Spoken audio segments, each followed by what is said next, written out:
The secret of the all-seeing eye on an ancient Ecuador pyramid artifact with pre-Sanskrit Minoan writing.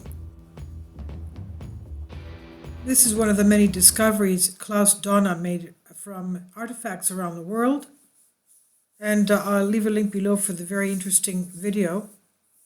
His images, his artifacts, and his audio describing what he's found, and the fact that there are ancient pyramids found all over the world, and the pre-Sanskrit Minoan writing that has been found in all these areas around the world. We're referring to the so-called Pyramid of the Eye on this Ecuadorian ancient pyramid. Of course, it's not possible to view and edit the object up close to examine it, but based on the pictures shown in the video and the interview given by Mr. Klaus Donner to Bill Ryan, we have some doubts and some questions about things and draw our personal conclusions. In the interview, he tells us about very interesting artifacts found in Ecuador.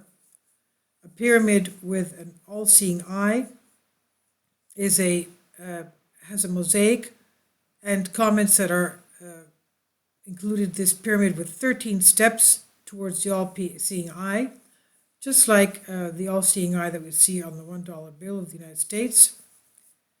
What is particularly important is what's underneath the pyramid, at the bottom of the base of the pyramid.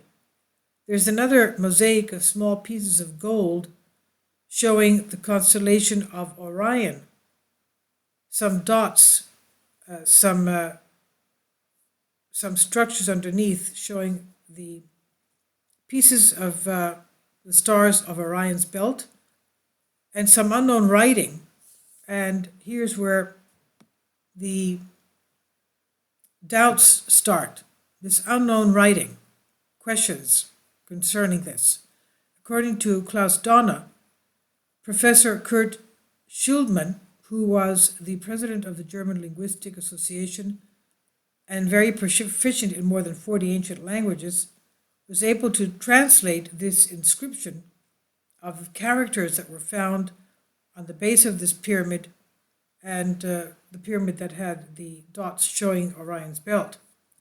In fact, he called it pre-Sanskrit because, in his opinion, it was older than any other script.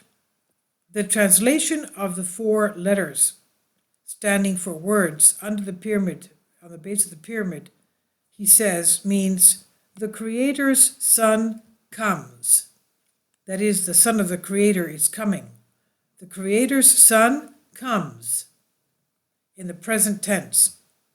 This particular translation made us think and research a little deeper. Of course, the video has infinite linguistics knowledge that we have, which are based the observations. It strikes us that while linear A, to our humble knowledge, has not yet been deciphered, Mr. Schildmann has been able to translate an earlier inscription. So let's just say he did. All right.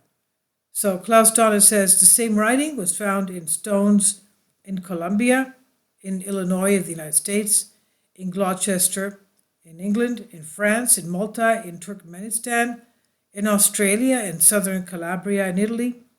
And it's always about stones and ceramics or terracotta with the same writings, he says.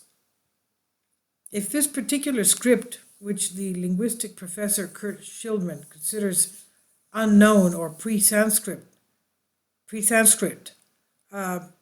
clearly Greek letters of linear, even similarities, but even letters of our modern alphabet, then with it could be that we're wasting our time.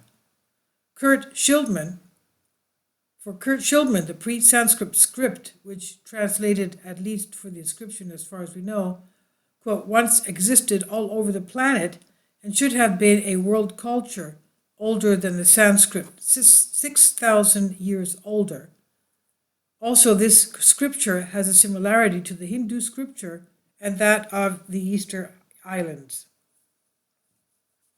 Now, lighting the pyramid with black light. this little Ecuadorian pyramid, the artifact with the 12 steps.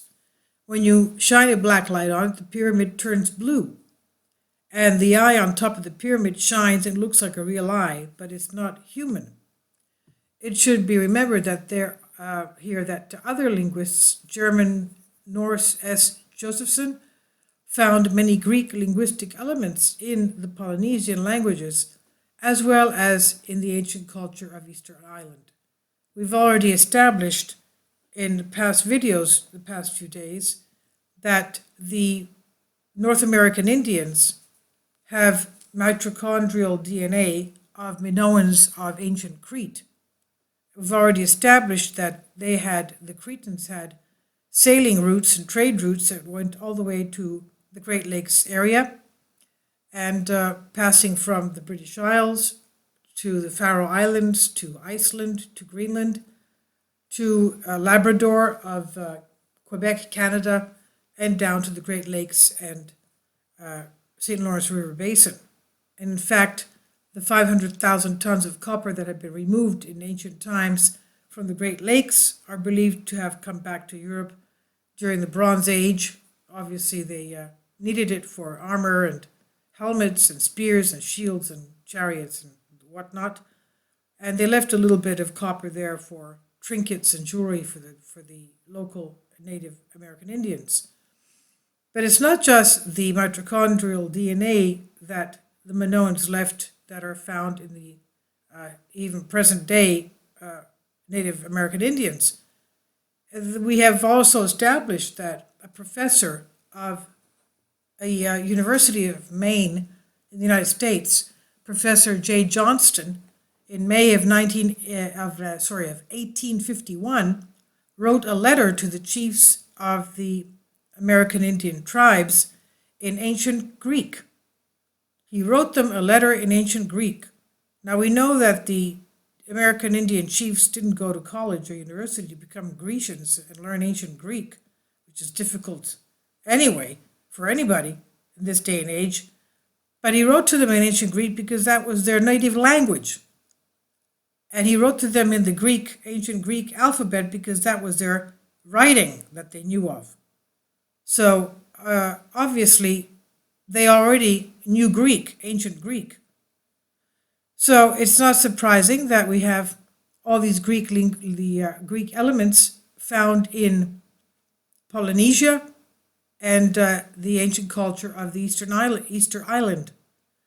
So in our opinion, it says here, and without being expert, I repeat, but only observational, the inscription at the bottom of the pyramid has many similarities to Linear A from 1700 to 5055 BC, which is a Minoan script.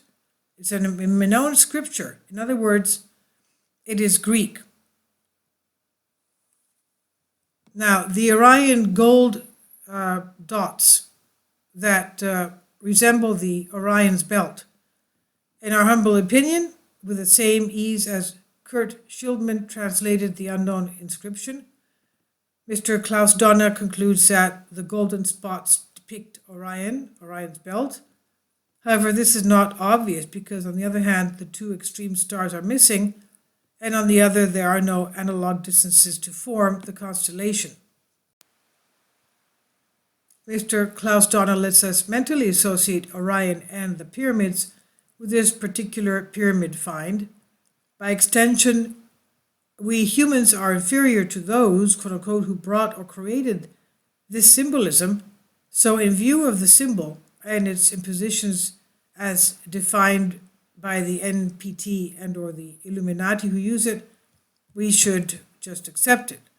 They are also trying to give prehistoric status to symbolism and therefore to the Illuminati or even to others who are in charge of using the symbolism. So the conclusion: if we exclude the possibility that the artifact is fake, then we can simply assume, if we want to associate it with the pure pyramid of Hupa, that is, it lacks a top, that an eye, the all-seeing eye, was placed instead of the top.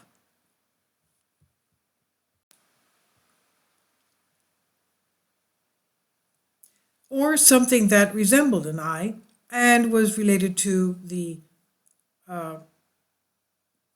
all-seeing God of the solar Egyptian god Horus, who was identified with the Greek god Apollo.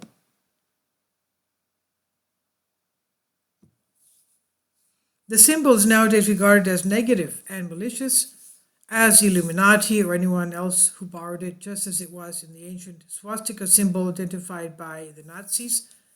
Its true symbol, the symbolism, may be in another unseen eye, a theory to be dealt with in another topic, in another video, in another post.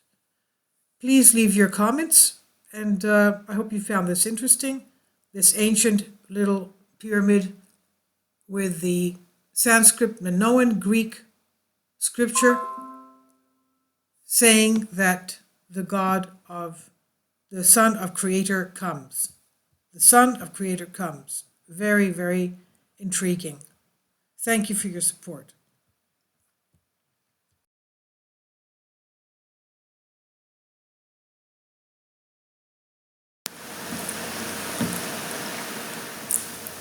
If you'd like to join me on my Patreon account, you will hear content not covered by mainstream media.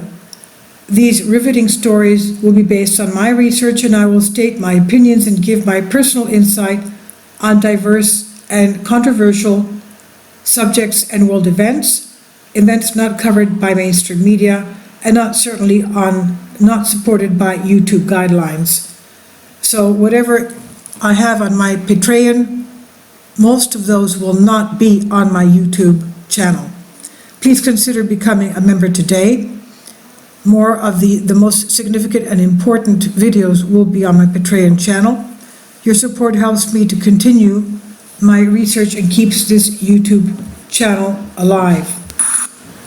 And we depend on your support, your generous charity, because we help economically challenged families here in Athens, Greece, in Kapota, and we also help the young generation with university tuition and the community around our church.